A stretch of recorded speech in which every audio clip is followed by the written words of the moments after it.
Guys, what's up? Dan Klein. So what I want to do in this video is I want to talk to you about proposals, talk to you about negotiation, and how to close a deal on the spot.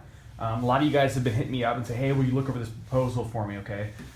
I don't care what your proposal says. It could say a freaking $1 zillion. It could say a freaking $100. It doesn't matter to me. Like, it's not going to make, I'm not going to give you any advice on what you're charging, and I know that's what you're asking me. A lot of times you guys also overcomplicate your offers to people. You're adding stuff in there that doesn't necessarily matter. So here's kind of how I want to explain a proposal to you. And ultimately, the idea behind a proposal is not to give them a piece of paper, give them some document and say, hey, get back to me. It's to close right now, right? So what I've seen from most of you guys is 3 proposals. So we have 1, we have 2, and we have 3. And they generally start there. The number 1 is the low one, 2 is medium, and 3 is the higher one, right? With all the bells and whistles, okay? Now, many of you guys are going into these, or handing these things off thinking that they're just gonna choose one of them. Where you guys need to fix this is you guys ultimately need to already know which one they're going to choose, and you're going to force them that direction, okay? So you want to basically design your offer. This could be done in the form of an offer, in the form of a proposal, but this is a negotiation technique, okay? So let's just say option number 1 is $500 per month, okay? And you get 1, 2, 3 kind of like little things, okay?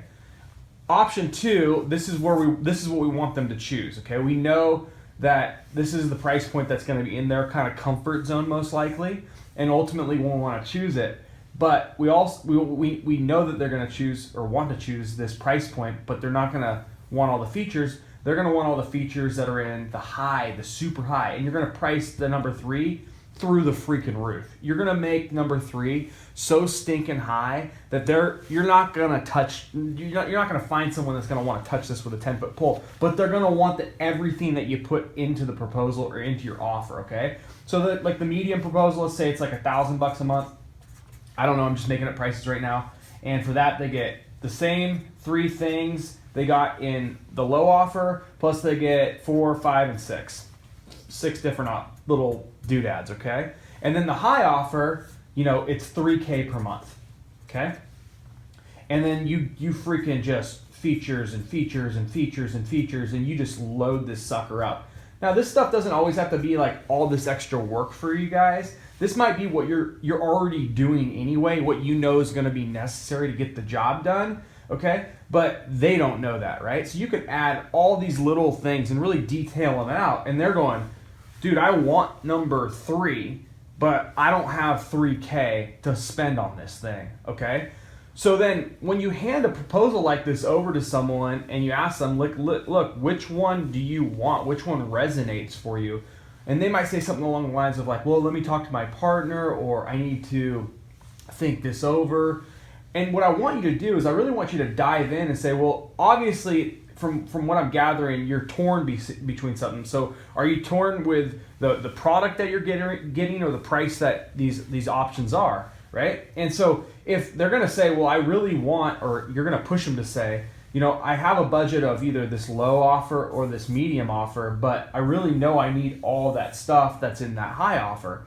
So you're going to have to make your decision on how you want to close this. If they're stuck at a price point of around 500 or your low offer, then you can do this. Well, hey, if I was able to get you everything in option number 2 for the price of option number 1, would you be able to move forward today? I don't know if I could do that, but if I was able to do that, would you be able to move forward today? Or if they're more leaning towards, oh man, I really want all that stuff that's in your Mac Daddy Platinum package. Well, hey, let me ask you a question. I don't know if I can do this, but if I could get you everything in that Platinum package, obviously it's 3 times the price. For the price of the medium package, could we move forward today? Okay, so what I want you to do is I want you to be able to price anchor high in these different options and stack your features in to the point where they want it. Now put yourself in the shoes of the buyer. The buyer always is going to want all the jack. They're going to want all the stuff, okay? So if you go into the negotiation just saying, oh, here's option one, here's option number two, here's option number three. You got no plan. You want to go into this negotiation knowing exactly where you're going to go with the person. Now, there's an outside chance that they say, give me option number two. So whatever, you just move on. But really, I want you to construct this with the close in mind of, hey, if they don't hook up right there on the spot and pick one, hey, if I was able to get you option number three, but for option number two's pricing, could we move forward today?